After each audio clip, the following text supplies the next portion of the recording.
خرطوم على ربيعها يمكنتم وقف لنا زي خطوم يا وزخوط جدودو. Pishot Moav et Rabotai, avec la permission d'Hachem, je vous souhaite à vous tous une bonne semaine. Je viens d'arriver d'un long voyage et malgré tout, j'ai tenu, même que je suis un peu en retard pour le cours de Torah que je fais chaque mercredi, je suis un peu en retard, mais je viens aussi d'arriver du Brit Mila dont j'étais du Saddak. Le garçon, il l'a appelé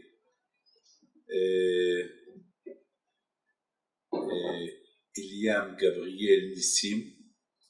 Alors, Bisrout Elion Navi, que Hachem vous donne à vous tous, Bracha Be'atzlah, si Dieu veut.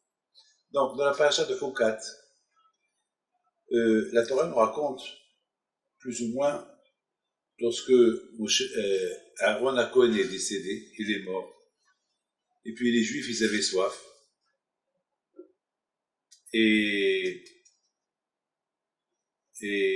non, pardon, c'était Myriam, c'est Myriam qui est décédée, et que les Juifs, ils avaient soif.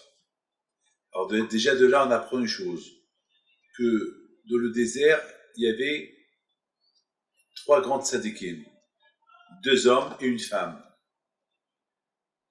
Pour vous dire que les femmes aussi, ils ont une très grande responsabilité dans le judaïsme.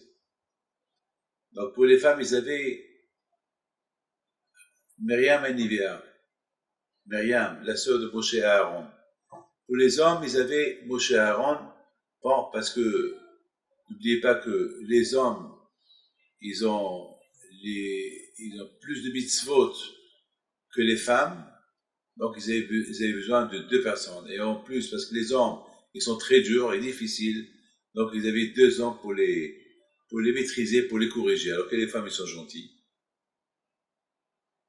Ils sont pas durs. Et les femmes, ils sont toujours... ils ont une grande émouna. Donc, ils n'avaient pas besoin d'un homme qui les guide. Ils avaient une femme, Myriam. Ils étaient toujours attentifs, ils étaient toujours là à l'écoute. D'ailleurs, nos sages ils disent que c'est grâce aux femmes que il y a eu les Juifs ont quitté l'Égypte. Parce que lorsque les hommes, ils étaient esclaves, ils étaient déprimés, c'était les femmes qui allaient les consoler. Donc ça veut dire que c'était grâce aux femmes que les hommes ont été libérés, sinon ils auraient été déprimés, déprimés total, alors ils auraient été peut-être assimilés, je sais pas quoi. Donc, de toute façon, nos sages disent c'est grâce aux femmes que les Juifs ont été libérés de l'Égypte. Et aussi, on a vu que lorsque les Juifs ils ont critiqué la Terre Sainte, ils ont été punis de mourir dans le désert. Ils sont restés dans le désert 40 ans, sauf les femmes. Les femmes, eux, n'ont pas été punies, et toutes les femmes, ils sont rentrées à la Terre Sainte. Ils sont restés vivantes les 40 ans. Pourquoi? Parce que les femmes, ils n'ont pas critiqué la Terre Sainte. Donc, vous voyez que les femmes, ils étaient vraiment bien disciplinées. Donc, ils avaient besoin d'une seule femme, qui les guide. C'était Myriam et Nivea. Vous savez, beaucoup des fois, moi, je reçois des gens du matin au soir. Les femmes, on leur dit n'importe quoi, ils comprennent. On n'a pas besoin de vraiment d'insister pour faire telle chose lorsqu'il s'agit de la religion. Ils font tout. Les hommes, c'est un peu dur. Tu mets tefilin, j'ai pas le temps. Tu manges caché, j'ai pas le temps. Je travaille à côté. Toujours, il y a des excuses. Chez les femmes, je vous donne un parole d'honneur, pratiquement, aucune femme m'a refusé lorsque je lui dis d'aller au mikvé, lorsque je lui dis de manger kasher. Toujours, elle était compréhensible. Toujours, elle comprend. Elle comprend que il faut faire pour Hachem quelque chose pour que si on vraiment on veut goûter le judaïsme, il faut vraiment faire quelque chose pour Hachem. Elles comprennent. Je suis pas là pour vous expliquer, mais c'est comme ça. Bon, maintenant, on voit ici que la Torah nous raconte la mort de Myriam, pour nous dire que lorsque grâce à Aaron, il y avait les 7 nuées, il y avait 7 nuées qui encerclaient les Juifs qui étaient dans le désert pour les protéger de la chaleur, du froid, des animaux. C'est des nuées. On dit Shiva An Kavod. C'est l'exemple pourquoi on fait la soukha. La soukha, c'est pour se rappeler du miracle que Hachem a fait au pays d'Israël en les protégeant avec des nuées. Mais ces nuées-là, ils étaient grâce à Aaron la Cohen. Il avait un gros mérite. Et la manne, c'était grâce à Moshe Rabbeinu. Les Juifs, ils ont mangé pendant 40 ans la manne grâce au mérite de Moshe Rabbeinu, les nuées grâce au mérite de Aaron, et l'eau qu'il y avait pendant 40 ans dans le désert chez les Juifs, hommes et femmes, c'est grâce à Myriam. Donc maintenant, la Myriam, elle est morte, et lorsqu'elle est morte, il manquait de l'eau. Donc, ils ont commencé les Juifs à respecter, ils ont dit à Moshe Rabbeinu, qu'est-ce qui se passe, on va crever de soif, on va mourir, comme nos parents qui sont morts pendant les 40 ans, alors nous, on va crever de soif, et nos bétails, ils vont mourir de soif, Donc Moshe Rabbeinu, il a prié Hachem, et Hachem, il a dit à Moshe Rabbeinu, bon, voilà, tu parles au rocher, et le rocher va te donner de l'eau. Bon, Moshe Rabbeinu, alav shalom, il est parti, au lieu de parler au rocher, il a frappé le rocher, et là, c'est une punition qu'il a fait.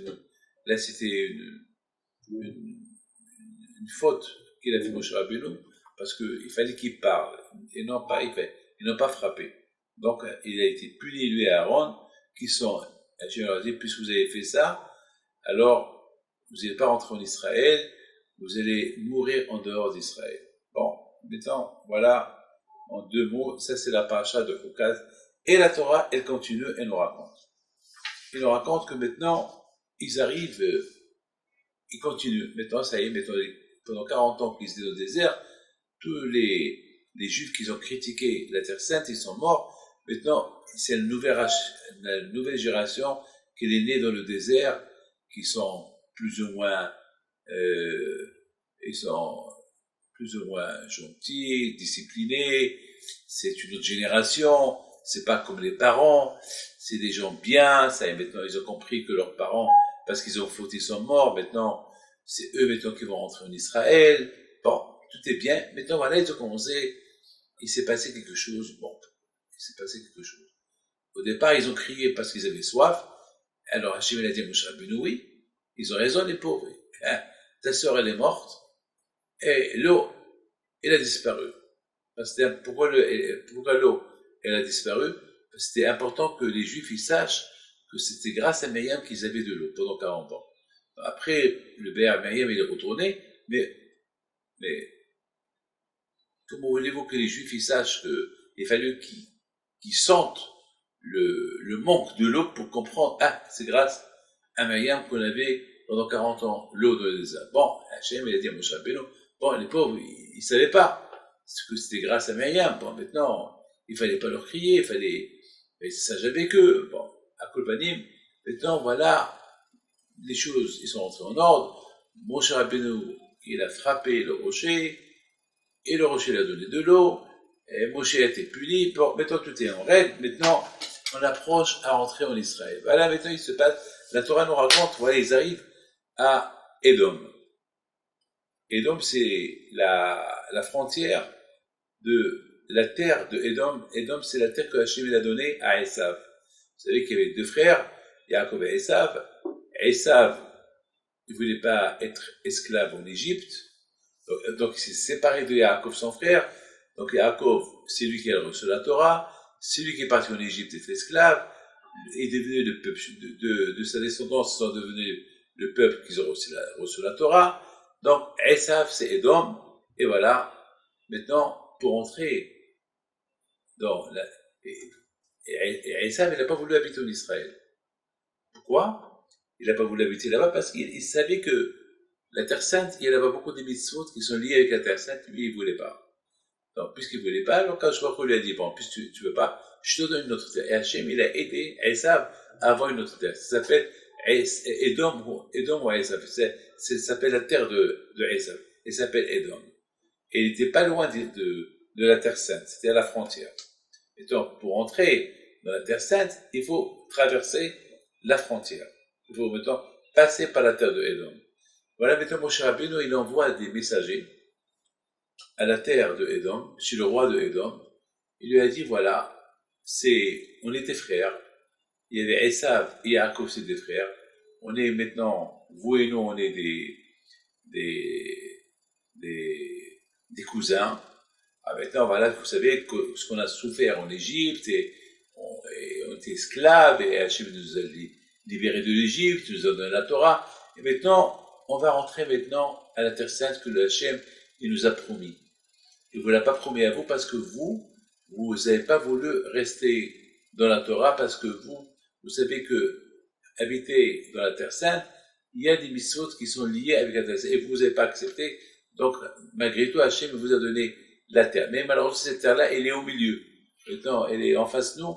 Et nous, si vous pouvez nous laisser traverser, et on boit de l'eau, avec de l'argent, on va pas vous faire la guerre, hein. Il n'y a pas de guerre, parce que le Hachem nous a dit de ne pas vous faire la guerre. Donc, parce qu'on est de la famille. Donc maintenant, si ça vous dérange pas, on traverse, et si on veut de l'eau, on paye. De toute façon, on a le Ber Miriam, on a le puits de Miriam, on n'a pas besoin d'eau. Et si on veut acheter quelque chose à manger, on achète, on a de l'argent. Même qu'on a la manne, on l'achètera pour vous faire gagner de l'argent. Et voilà, mes amis. Édom, le roi d'Édom, il répond à Moshe. Il a dit, non, tu traverses pas ma terre. Et si tu traverses ma terre, je sens te faire la guerre. Alors, dégage. Alors, Moshe Rabbeinu, il a insisté pour qu'il traverse. Et le roi de Édom, il a dit, non, tu traverses pas ma terre. Et qu'est-ce qu'il fait?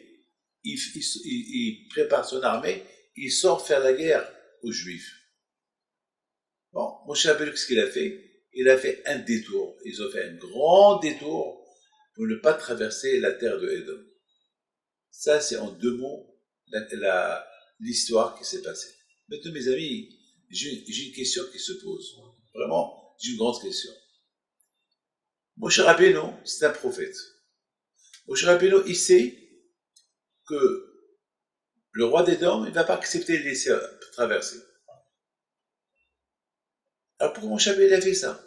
C'est quoi le message que Moshe Rabbeinu il veut nous dire? En plus, c'est un peu grave ce qu'il a fait Moshe Rabbeinu, parce que le contraire, il y a Rivka et Yitzhak Avinu, ils ont tout fait pour que Yaakov, que les Israël, que les enfants de Yaakov et les enfants de Esav, qu'ils soient pas réunis. Qu'ils soient que chacun, qu'il y aura une séparation. Alors, je comprends pas pourquoi Moshe Rabbeinu, il vient, et il dit à Esav, Ko Amar Echa Israël. Il lui dit, voilà, ton frère Israël. Quel frère? Est-ce que, ça fait, ils sont plus des frères. C'est quoi un frère? Un frère un frère, c'est que lorsque je souffre, tu souffres avec moi. C'est ça un frère. Mais là, les Israël, lorsqu'ils sont partis en Égypte, ils sont partis seuls. Leur frère Esav et ses enfants, ils ne sont pas partis avec eux. Ils ne l'ont jamais aidé. Le contraire, Amalek est la descendance de Esav et il veut leur faire la guerre. Donc je ne comprends pas pourquoi Moshe Rabbeinu alav shalom. Je ne comprends pas pourquoi Moshe Rabbeinu alav shalom. Il va humilier les Juifs et lui aussi va être humilié devant Édom en lui proposant laisse-nous traverser la terre. D'un côté, lui sait qu'ils ne vont pas le laisser, et deuxièmement,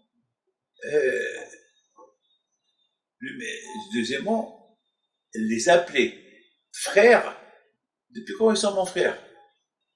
Un frère, c'est quelqu'un qui aide, quelqu'un qui te déteste, quelqu'un qui ne t'aide pas, quelqu'un qui voit que tu souffres. Ils s'en foutent de toi, tu appelles ça ton frère? Alors, c'est ça la question que je me pose. Et la grande question que je me suis posée, c'est je ne comprends pas pourquoi Moshe Rabbeinu alav shalom il a humilié les Juifs, parce qu'après, lorsque les Juifs ils ont fait un grand tour, c'est-à-dire ils sont en train de montrer à Édom qu'ils ont peur d'eux. Alors qu'est-ce qui va se passer? ça va encourager toutes les nations que les Juifs c'est des peureux. Parce que voilà, ils ont proposé au roi des Dents de traverser, et s'ils étaient prêts à payer n'importe quelle somme pour qu'ils traversent le péage, pour traverser la terre de Édom, pour arriver plus vite à la terre d'Israël. Et voilà, Édom il a dit non, et il est sorti avec une armée pour leur faire la guerre, et eux ils ont fait demi-tour, ça veut dire qu'ils sont peureux. Et là, ça risque d'encourager les nations, que les bénis Israël c'est des peureux, et s'ils ont eu peur de Édom, donc bien sûr, ils vont avoir peur de toutes les nations, et c'est mettre les bénis Israël, les Juifs en danger. Comment Moshe Rabbeinu a fait tout ça? Mais on n'a pas vu que et en plus, on n'a pas vu que Moshe Rabbeinu a consulté Hachem.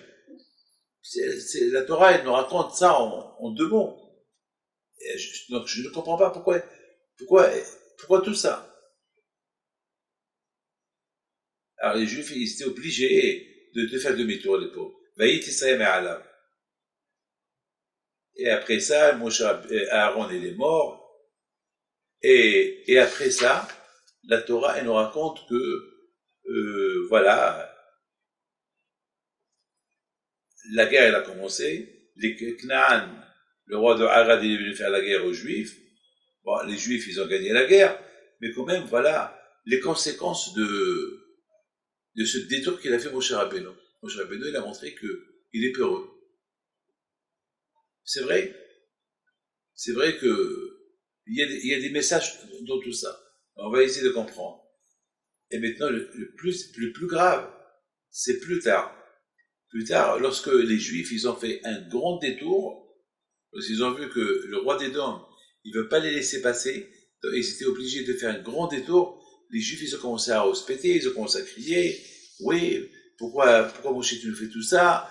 Oui, ils ont commencé à parler du Lachon Hara sur Moshe, sur Hachem. Oui, et pourquoi on a ras-le-bol de marcher dans le désert, on a ras-le-bol de manger la manne qui fond dans l'estomac. Et là, Hachem les a punis. Il a envoyé des serpents sur eux et pour les punir. Donc, Bémet, je ne comprends pas tout ça. Et en plus, ici on parle que Kikol Eda, parce qu'il y a un passouk qui dit, un passouk spectaculaire, un passouk qui dit comme ça, un passouk qui dit comme ça, Vayavu bni Israël kol ha'eda mitvasin. C'est quoi kol ha'eda? Ça veut dire les Juifs, tous les Juifs qui étaient Rechaim, ils sont morts pendant les 40 ans, qui étaient dans le désert. Là, c'est la descendance qui sont tous des tzadikim. Donc, il dit Rashi, ils étaient shlemim, ils étaient parfaits. Kol ha'eda, eda hashlema. C'est-à-dire que, alors, je comprends pas. Et d'un côté, ils sont parfaits, ils sont tzadikim, et ils vont parler de Lachon Hara sur Hachem et sur Moshe Rabbeinu, parce que Hachem les a punis. Voilà, ça c'est des questions qu'on va essayer de répondre. Mais mes amis, je voudrais simplement vous dire une chose. Il faut savoir une chose, que la Torah, comme il dit, Rabbi Shimon Bar Yochai, il dit que la Torah, c'est des etzot. La Torah, c'est des conseils. Même des histoires qu'on lit dans la Torah, c'est des messages pour toutes les générations. C'est pas uniquement une histoire qui s'est passée. C'est des histoires qui s'est passée. C'est-à-dire que ça peut se passer tout le temps. Et il y a des choses à apprendre des histoires que la Torah nous raconte.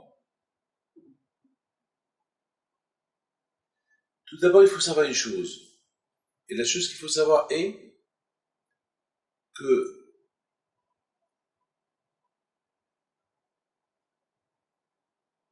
Moshe Rabbeinu alav shalom, c'est lui qui a écrit la Torah. Et Moshe Rabbeinu alav shalom, tout ce qu'il écrit, c'est des messages à prendre, à tirer de tout ce qu'il a écrit.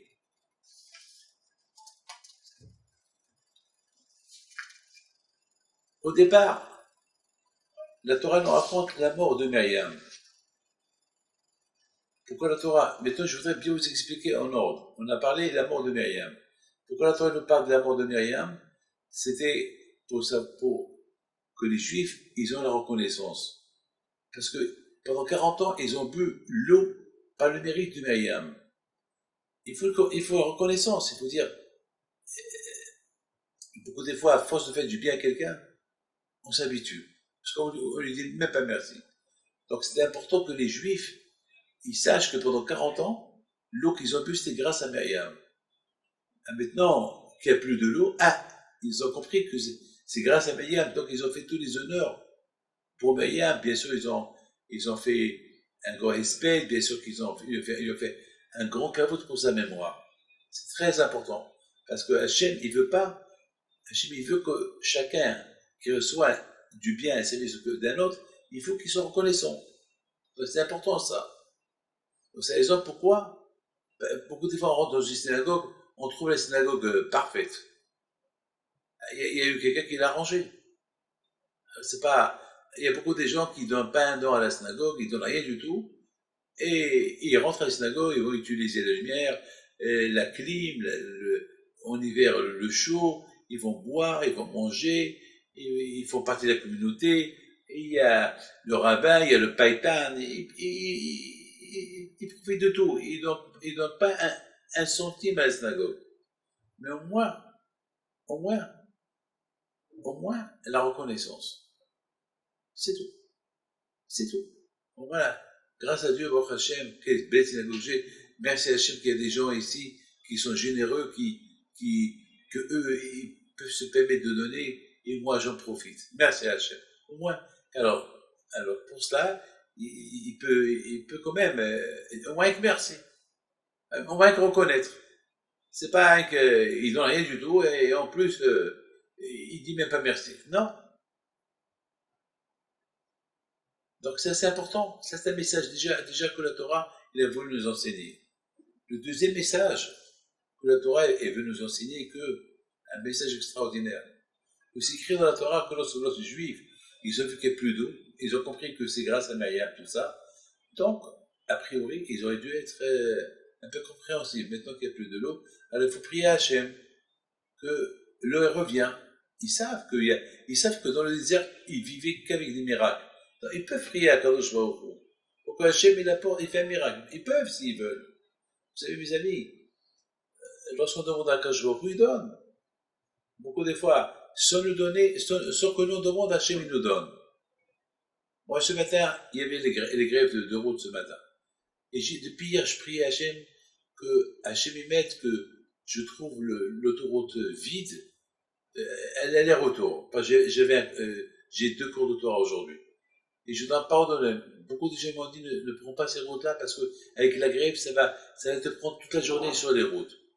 Et Hachem, il a fait un miracle, je sais pas. Et moi, je vois la main d'Hachem. Tout ce que je peux vous dire, c'est que je suis parti, j'ai fait un aller-retour. On est arrivé en un quart d'heure. J'étais le samedi que je suis arrivé en un quart d'heure. Alors que ma fille m'a dit que pour arriver à tel et tel endroit, ça lui a pris des heures et des heures et des heures. Donc ça veut dire qu'il y a Hachem. C'est-à-dire que lorsqu'il nous manque quelque chose, il faut demander à Hachem. Comme je vous ai dit, sans qu'on demande à Hachem, il nous donne. Il nous donne, sans qu'on lui demande. Alors, la plus forte raison, s'il lui donne, il nous donne. Il va nous donner. Si on lui demande, il nous donne. Alors là, puisque les Juifs, ils ont vu qu'il n'y a plus d'eau, et c'est grâce à Myriam qu'il y a eu l'eau, et maintenant Myriam est partie, ils auraient pu prier à Hachem. Alors qu'ils ont commencé à faire, ils ont commencé à faire la guerre à Moshe Rabbeinu. Attends, priez, vous allez recevoir. Pourquoi faire la guerre à Moshe Rabbeinu? Alors, c'est quoi les conséquences de tout ça? Ils ont poussé Moshe Rabbeinu à s'énerver contre eux. Donc, il a perdu, Moshe Rabbeinu, il était tellement, parce qu'il s'est énervé, il a perdu sa patience. Il a commencé à les insulter. Il a commencé à les Shimon Amorim. Il a commencé à leur parler très dur, très fort. Et après, tellement qu'il était en colère encore, au lieu qu'il parle au rocher, il a frappé le rocher. C'est-à-dire que beaucoup de fois, je m'excuse de vous le dire, que Dieu pardonne. Beaucoup de fois, ça m'arrive moi aussi. Ça m'arrive que dans la communauté, quelqu'un, il fait quelque chose qui m'énerve, et je m'énerve, après je m'énerve sur tout le monde. Après, je me calme et je reconnais qu'il ne fallait pas que je m'énerve. Après, je vais dire, bon, c'est à cause de lui. Mais quand même, c'est à cause de lui, bon, il fallait... Donc quand même, vous comprenez, Et la Torah veut nous apprendre que beaucoup des fois, il faut éviter de s'énerver. Parce que beaucoup des fois, lorsqu'on s'énerve, on risque d'énerver un autre. Parce que parfois, on s'énerve pour rien. Donc les Juifs, lorsqu'ils ont vu qu'il n'y a pas d'eau, et c'est grâce à Myriam qu'il y avait l'eau, ils pouvaient prier à Hachem, et basta, et fini. Non, eux, ils ont commencé à s'énerver, oui, mais pourquoi c'est à cause de vous? Et ça fait 40 ans qu'on est dans le désert, tout le monde est mort, et ils ont commencé à s'énerver, alors, il fallait pas qu'ils s'énervent. Ils auraient pu prier à Hachem, et Hachem leur donne de l'eau. Donc, qu'est-ce qui s'est passé? Il s'est passé, ils sont énervés, ils ont poussé Moshe Rabbeinu à s'énerver, et à cause d'eux, Moshe Rabbeinu, il est mort dans le désert. Il n'est pas rentré dans le désert, c'est eux les causes. Ça aussi, c'est un message que la Torah veut nous enseigner. La Torah veut nous enseigner que on doit être patient. Vous savez, beaucoup des fois, dans un couple, ça arrive, dans un couple. Ça arrive que la femme, toujours, elle est gâtée par son mari, et parce qu'un jour, son mari, il a oublié de lui acheter le cadeau d'anniversaire, ou parce qu'il il a oublié, et va s'énerver avec lui, oui, tu m'aimes plus, tu m'as oublié, et beaucoup de fois, alors le mari va s'énerver, parce que jusqu'à maintenant, toujours lui donner ce qu'elle veut. Sans demander, il lui donne. Et maintenant, pour un cadeau qu'il a oublié, pour n'importe quoi, elle l'agresse, elle l'insulte, elle le prive il fait pas à manger, rien du tout, c'est quoi ça? Alors le mari va se mettre, quoi, t'as pas honte? Alors, on apprend de là que, lorsque il y a un besoin personnel, c'est pas peine de s'énerver contre le bon Dieu. Tu demandes, il te donne. Là aussi, lorsqu'on voit que le mari il a oublié de t'appeler, ou il a oublié, toujours il t'appelle, et pour une fois qu'il t'a pas appelé, toujours te souhaite bon anniversaire, pour une fois qu'il t'a pas fait, tu vas pas s'énerver. Tu vas gagner quoi? Beaucoup des fois, pour des bêtises comme ça, il y a des divorces. Mais je vous le dis, hein. Beaucoup des fois, à cause d'un bouquet de fleurs, il y a un homme qui envoie à sa femme chaque semaine un bouquet de fleurs pour Shabbat, et un Shabbat, parce qu'il a oublié, il a fait un scandale. Alors lui, il s'est énervé, lui aussi il a fait un scandale, à la fin ils ont divorcé. Ah oui, là, tout l'amour qu'il y avait, et tous ces milliers de bouquets de fleurs qu'il a envoyés pendant des années. C'est pas normal. Donc là aussi, c'est quelque chose que la Torah veut nous apprendre. Mettons, par-dessus le marché, parce que vraiment la Torah, on nous apprend plus tard ce qui s'est passé. Qu'est-ce qui s'est passé? Il s'est passé que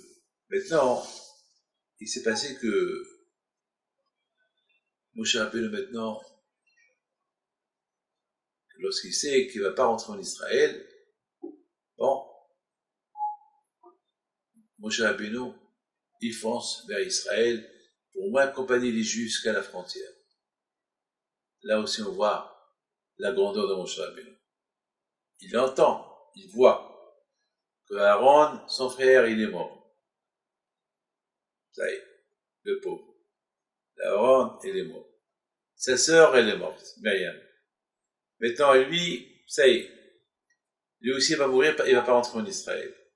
Il aurait pu, quand même, dire aux Juifs, bon, on va rester un peu ici dans le désert. Non. Il dit bien, on continue. Donc, c'est quoi le message de continuer de foncer vers la terre de Édom? Moshe, tu sais qu'il va te refuser le passage. Alors, c'est même pas le peine de lui demander. Tu sais très bien que s'il te refuse le passage, il sort avec son armée, tu vas pas lui faire la guerre. Parce que Hachem t'a dit, il faut pas faire la guerre à ton frère. Alors pourquoi tu fais pas demi-tour sans rien lui dire? C'est pas le peine de décourager les Juifs qui vont voir que ils sont partis jusqu'à là-bas et faire demi-tour encore. Et de toute façon, et de l'autre côté, on peut pas montrer au monde entier qu'on a peur. Que les Juifs, ils ont peur de Édom et ils vont faire, et les nations vont dire, c'est des peureux. Il fallait pas le faire. Alors pourquoi Moshe l'a fait? Ben, mes amis, Moshe Rabbeinu est très intelligent. Il veut montrer aux Juifs, aux bénis d'Israël, une leçon super. Que dans la vie, on ne peut pas compter sur Esav. On ne peut pas compter sur l'oncle à Esav, Édom. C'est vrai, Édom et Israël, c'est des frères, mais une fois que les Juifs sont partis en Égypte, et Édom, il est pas parti en Égypte esclave, il est resté autonome, il est resté libre, donc ils sont plus frères. Et en plus, Moshe il a appelé Édom mon frère. Mon frère. Mais c'est pas son frère. Moshe a voulu montrer aux Juifs, regardez, même que j'appelle, que je dis que nous sommes ses frères, lui n'accepte pas cette idée de familial, qu'on est frères. Donc c'était important pour Moshe Rabbeinu, avant de mourir, de montrer au béni Israël, on ne peut pas compter sur Esav. Esav, on ne peut pas compter sur lui. Même si Esav, même que je l'ai appelé mon frère, même que je lui dis j'étais esclave, même que il veut rien savoir de moi, même que je lui dis que je lui payais de l'argent, même que je lui dis je suis prêt à lui donner n'importe quoi, qu'il me laisse un passage libre, même qu'on n'a pas besoin de manger, même qu'on n'a pas besoin de l'eau, on peut même on lui paye le droit de passage. Et on l'appelait frère, il ne veut rien savoir. Ça veut dire que Moshe dit au béni Israël, faites attention. Vous êtes seul dans le monde. Am Israël levada dishkon. Le peuple juif, il est solitaire. Il a sa Torah. Il faut qu'il respecte les nations. Il faut qu'il respecte tout le monde, là où il se trouve. Il faut qu'il respecte. Il ne faut pas, parce que c'est vrai que notre religion est un peu dure. On n'a pas le droit de gêner nos voisins. On ne peut pas imposer à nos voisins, faites ma religion. Non. En plus, il faut tout faire pour ne pas gêner ou embêter nos voisins. Il faut les respecter. Ça, c'est quelque chose de très important que je vous dis. Que le peuple juif, il n'a pas le droit de détester ni Édom, ni Ishmaël. Il doit être bien avec tout le monde. On n'a pas le droit de détester quelqu'un. Le contraire, il faut aider. Mais, bien sûr, la Torah est dit, la Torah nous enseigne que Moshe Rabbeinu nous apprend, faites attention, maintenant vous allez rentrer dans la Terre Sainte, vous allez vous installer là-bas. C'est pas parce que Édom, il est à votre porte, il est à votre portée, c'est l'oncle à Esav, là vous allez vous assimiler avec lui. Faites attention, regarde, la preuve, voilà. Il veut même pas que vous traversiez sa terre. Il veut même pas qu'on leur rappelle qu'on était une fois des frères, Esav et Yaakov. Il veut pas. Kohama Echa Israël, Moshe Rabbeinu il dit à Édom, il envoie des messagers au roi de Édom, il dit, de la part de ton frère Israël, tu sais ce qu'on a souffert en Égypte. Et on a beaucoup souffert, ils nous ont fait souffrir, ils nous ont massacrés, tués. On a prié Hachem, et Hachem, il nous a libérés. Il nous a donné la Torah. Et voilà, maintenant, on est à Kadesh. Maintenant, on est à la frontière de ton pays, et de là-bas, on va rentrer en Israël. Avec traversée, on te promet, si on n'a pas besoin ni de l'eau, ni de manger, on a tout ce qu'il faut. Et qu'est-ce qu'il fait le roi d'Édom? Il sort avec son armée pour faire la guerre aux Juifs. C'est la folie, ça. Ça, c'était très important pour Moshe Rabbeinu, avant sa mort, de montrer au béni Israël qu'il ne faut pas qu'il compte sur Édom, Esav, son frère. Il n'y a plus de fraternité, c'est fini. C'était très important. Mes amis, malheureusement, aujourd'hui, je m'excuse de vous le dire, aujourd'hui, le peuple juif a traversé beaucoup des Shoah. Malheureusement, beaucoup de Shoah on l'a traversé. Beaucoup. Et pour Hachem, on dit, Am Israël, on est encore là. Et aujourd'hui, il n'y a pas la Shoah. Aujourd'hui, c'est l'assimilation. Donc, il faut faire attention. Il y a malheureusement deux façons pour exterminer le peuple juif.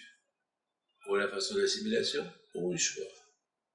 Donc, on a échappé à la Shoah et peut avoir l'assimilation. Donc, il faut faire attention. Il faut faire attention de, de continuer avec Hachem, avec les Hachem, avec le respect de la Torah, l'étude de la Torah, le respect des mitzvot, pour échapper aux deux. Mais bien sûr, sans gêner là où on se trouve. Voilà, Baruch Hashem, le peuple juif, il a vécu en Chine, au Japon, au Maroc, dans les pays arabes, dans les pays européens, et au Moyen-Orient, en Afrique, on est partout. Et grâce à Dieu, on fait de tous nos moyens de bien se comporter avec nos voisins. On fait tout. Là où on a été, Baruch Hashem, on fait tout. Grâce à Dieu. Mes amis, c'est ça le message de Moshe Rabbeinu. Le message de Moshe Rabbeinu, c'était que, voilà. Et en plus, il y avait un autre message. Que, étant donné que Hachem a dit à Moshe Rabbeinu, il ne faut pas qu'on attaque Edom, il ne faut pas qu'on fasse la guerre à Esav, parce qu'il était le frère de Yaakov, même que maintenant, il veut pas qu'on soit son frère, malgré tout, on n'a pas le droit de lui faire la guerre. Parce que Yitzhak Abinu, il a béni à Esav. Parce que Esav, il a respecté Yitzhak. C'est la raison pourquoi Yaakov et Moshe Rabbeinu, lorsqu'il a vu que l'armée de Edom, elle sort, fait lui faire la guerre, même qui sait qu'on fait lui faisant la guerre, il va les gagner, il a fait demi-tour. Et voilà, mes amis, et ça aussi c'est un message. Alors maintenant qu'est-ce qui s'est passé? Il s'est passé que maintenant les Juifs, ils s'étaient fatigués parce que ils ont fait tout un chemin pour arriver, pour traverser. Maintenant, il faut qu'ils détournent maintenant la terre de Edom. C'est dur. Ils ont commencé à critiquer. Et c'est quoi le message ici? Critiquer. Mais ils sont tous tzadikim. On ne peut pas imaginer que les tzadikim critiquent le bon Dieu. Ils critiquent le bon Dieu. Moshe Rabbeinu, comment? Pour te dire l'influence. Il dit Moshe Rabbeinu, vous voyez, parce que, et c'est pour ça, c'est écrit dans la Torah, que tous ceux qui ont été punis, qui ont été mordus par les serpents, ils ont ressuscité. Ils ont tous ressuscité. Ils ne sont pas restés morts. Ils ont ressuscité. Mais écoutez bien ce que je vais vous dire. Le message, il est spectaculaire, le message. Le message, il est extraordinaire. C'est que Moshe Rabbeinu, il dit au ministre, vous voyez, parce qu'on est arrivé, on a approché la terre de Édom, déjà, la mauvaise influence de Édom, elle vous a tourné la tête et vous a commencé à critiquer Akash Baruch Hu.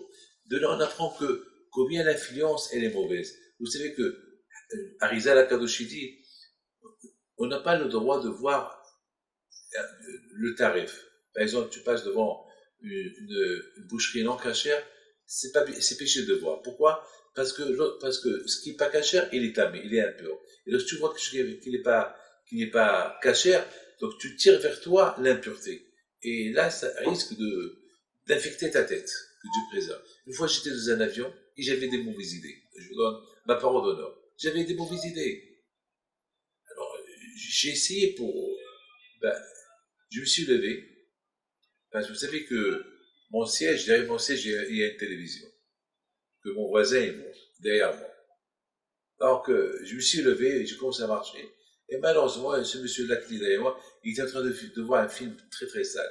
Regardez, moi j'étais pas en train de voir le film sale, mais ce film sale était collé à mon siège et ça m'a perturbé. Alors, qu'est-ce que j'ai fait? Je me suis assis, j'ai commencé à écrire. Beaucoup de fois, moi je suis dans un avion, et là-bas, ils te mettent un écran, un film que je veux pas voir. Beaucoup de fois, il y a des films qui sont sales. Et je me lève, je vais aller me laver les mains et involontairement je regarde, je vois quelque chose, je mets aussi, on est en plein été, je marche dans la rue et malheureusement il n'y a pas de signaux dans la rue, il y a plein de décolletés. Et voilà, j'étais une rythme là ce matin, bon, il y avait 2-3 femmes qui étaient mal habillées, que voulez-vous que je fasse? Je cherche pas à les voir, je vous donne la parole d'honneur. Il y a le docteur, cette semaine, j'ai besoin j'étais pas bien, et le docteur est venu, c'est une femme qui est venue, était mal habillée, que j'ai pas cherché, j'ai fermé mes yeux, j'ai pas cherché. Mais pour vous dire, ce que la personne voit avec ses yeux, ça peut affecter le cerveau. Et ça peut, que Dieu préserve, ça peut influencer dans l'avenir, je ne sais pas quoi. Donc, je vous donne la parole d'honneur que c'est un message que Moshe Rabbeinu. C'est une guerre de chaque jour. Et aujourd'hui, on vit dans un monde qui est ouvert, un monde pourri, un monde que tout est permis. Et le monde dit, c'est rien du tout. Un décolleté, c'est rien, et ça, c'est rien, ça, c'est rien. Peut-être pour eux, c'est rien, mais pas pour moi. Pour moi, c'est grave pour moi. Pour celui qui prie à Hachem, pour celui qui veut être connecté à Hachem, il y a des choses qu'on n'a pas le droit de voir. Je suis parti pour marier un couple, et voilà, la Kala, elle arrive. Et pourtant, j'ai fait comment ça s'appelle, des conditions, que la Kala doit être bien habillée. Et la Kala, elle vient vraiment, en plus à la synagogue, elle vient avec un décolleté comme ça. Je vois le Hatan était dégoûté, parce qu'elle lui avait promis qu'elle allait mettre quelque chose sur elle, et rentre à la synagogue comme ça. Ben moi, je suis parti. Je me suis sauvé. Je sais pas, attends, il faut qu'on me respecte aussi. Elle peut pas m'imposer que je la vois. Elle veut se faire voir, qu'elle se fait voir, mais moi, il faut pas qu'elle m'impose. Moi, je suis le rabbin. Moi, c'est moi qui dois la marier. Je peux pas la marier de cet état. Alors, il a fallu qu'elle comprenne, et il a fait comprendre que si moi je pars, il n'y a pas de rabbin qui la marie. Donc, vraiment, et après, c'est excusé. Bon, après, c'est excusé. Donc, après, j'ai fait un petit cours de Torah, et j'ai un peu calmé l'atmosphère, et je l'ai fait un peu rire, et c'est excusé, Baruch Hashem. Ouais. Et je l'ai fait promettre que dans l'avenir, qu'elle s'habille bien. Elle m'a promis. Ben, elle a compris. Ben, heureusement, ça, ce que tout à l'heure je vous dis tout à l'heure que les femmes comprennent la parole. Comprennent. Donc elle a compris. Ben, mes amis, voilà le message de Moshe Rabbeinu. Le message de Moshe Rabbeinu, regardez. Parce que, on est arrivé à la frontière de Édom, notre frère, et rien que le fait d'être à la frontière, voilà. Déjà, on a eu la mauvaise influence de Édom, elle est venue sur nous et sur vous, et vous a commencé à critiquer Akadosh Baruch Hu, vous a commencé à critiquer la mal que vous avez mangé pendant 40 ans, vous avez commencé à me critiquer à moi, pour vous dire jusqu'à où l'influence, elle est mauvaise. Dieu préserve. Mes amis, voilà mes amis, maintenant je termine. Maintenant, je voudrais vous raconter une histoire. Une super histoire. Elle est super. Elle est super. Il s'est passé que, lorsque j'étais en Argentine, il y a un monsieur qui vient me voir. Il me dit, Rabbi David, Baruch Hashem, l'opération que j'ai fait au cœur, elle s'est bien passée. Et le docteur, il a fait comme que vous l'avez dit de faire. Je dis, moi, je ne me rappelle pas. Moi, je vais dire au chirurgien quoi faire. Moi, je ne suis pas un chirurgien. Moi, je suis David Pinto. Je ne suis rien du tout. Il dit, non, Rabbi David, il y a 6 mois, j'étais venu chez vous. Et parce que j'avais des problèmes au cœur. C'était un monsieur qui a à peu près 80 ans. Et que, à cause de mon âge, et le docteur, il m'a donné 2 options. Mais 2 options, elles étaient dangereuses. Ça veut dire que il y avait 90% de gravité, il n'y a que 10% de chances de survie. Donc, il y avait 2 options. Ou c'est là, ou c'est là. Il m'a dit, voilà, demande, si tu as des connaissances, tu demandes à tes docteurs, tu demandes à des chirurgiens en Amérique, etc. Regarde quelle option tu veux. Mais à mon avis, il y a ou bien ne fais rien du tout, et alors tu meurs. Alors, il me raconte, il me dit, alors, je suis venu chez vous, avec les 2 options que le médecin m'a données. Et je vous ai apporté pas de photos, vous savez, 2 plans d'opération que le médecin, il m'a dessiné. Alors, je lui dis, ah bon, il y a 6 mois tout ça. Oui, je me rappelle. Alors, il dit, bon, j'étais venu chez vous, et je vous ai posé les 2 options, et vous m'avez dit, mais je ne peux pas vous donner un conseil, parce que les 2 options sont dangereuses. Si je vous dis de faire celle-là et tu vas mourir, on va dire pourquoi je t'ai dit d'opérer, de choisir cette option. Si je te dis de faire l'autre option, vous allez me dire, ta famille va me dire pourquoi je t'ai conseillé cette option, et dans les 2 cas, je vais être responsable. Non. Moi, je te fais la bracha, et va demander à d'autres médecins. Alors, me dit Rabbi David, ce que vous étiez en train de voir à un moment donné, les 2 options, Et je sais pas, vous avez commencé à dessiner une petite caricature comme ça du cœur. Et voilà, et vous étiez en train de dessiner. Et je vous avais dit, mais qu'est-ce que vous faites? Et vous m'avez dit, ben, j'essaie de faire un cœur. Elle a dit que moi, j'essaie de dessiner un cœur. Bon. Il me dit, et depuis, je vous ai plus vu, mais je suis parti chez le médecin. Le médecin, il voit, il me dit, alors que je vous ai décidé, je sais pas, j'étais chez un rabbin qui vient de France, et il a dit qu'il pouvait pas prendre de responsabilité, mais quand même, il a dessiné ce petit dessin-là. Et le médecin, il le voit, mais il dit, mais c'est un chirurgien, mais ça, c'est la troisième option. C'est-à-dire qu'on peut faire ça aussi. Mais il est super. Mais ça, on peut le faire. Ah ben oui, mais comment il a pu le faire? Ben oui, on peut, et si on l'opère comme ça, je sais même pas. Alors, et finalement, il me dit, le monsieur, on m'a opéré comme vous avez dessiné. Votre troisième option. Je lui dis, attends, mais moi, j'étais en train de dessiner, moi. Moi, j'étais pas en train de, moi, je suis pas un chirurgien. Alors que Dieu me disait, et si tu serais mort, ils auraient dit que c'est moi qui t'ai tué. Il m'a pas répondu. Il me dit, mais le médecin voudrait faire votre connaissance parce que vous êtes un chirurgien, un cardiologue. Je suis un rabbin. Je suis ni chirurgien, ni cardiologue. Je suis rien du tout. Comment tu peux me dire une chose pareille? Mais vous voyez, lorsqu'on aime Dieu, lorsqu'on croit en Dieu, ben, toutes les options ils sont ouvertes. Lorsque quelqu'un vient chez nous, il nous demande un conseil. Nous, on est zéro.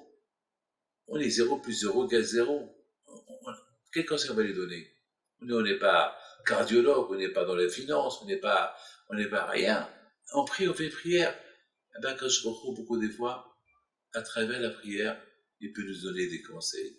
Lorsqu'on est connecté à Kajboku, alors Kajboku nous donne des idées, sans le vouloir, involontairement. Alors moi, j'étais en train de dessiner. Qu'est-ce que j'étais en train de dessiner? J'étais en train de dessiner un cœur. Mais, étant donné que moi, je suis pas un bon dessinateur, je sais pas dessiner. Donc, j'ai dû dessiner quelque chose que le médecin, a dû croire que c'est une option, il faut traverser le cœur de ce côté-là, et voilà, il a fait l'opération, il a réussi. À 100%. Mes amis, lorsqu'on étudie la Torah, on fait Torah Mitzvot, on est influencé par la Torah Mitzvot. Sinon, si on veut vivre la mode de Edom, eh ben, notre influence de Edom, eh ben, nous éloigner de la Torah. Et c'est ça, mes amis, le danger. Mes amis, c'est ça. C'est ça la protège, mes amis, ce que j'ai à vous dire. Que le bon Dieu vous protège et vous donne tous le Chavetz Laha, et pas les mérites de la Brit Mila que j'ai fait aujourd'hui, j'ai assisté aujourd'hui, qu'il soit avec vous. Et n'oubliez pas la Iloula de Rabbi Henfito, si tu veux, le 2 septembre au Maroc. À bientôt. Que Dieu vous protège.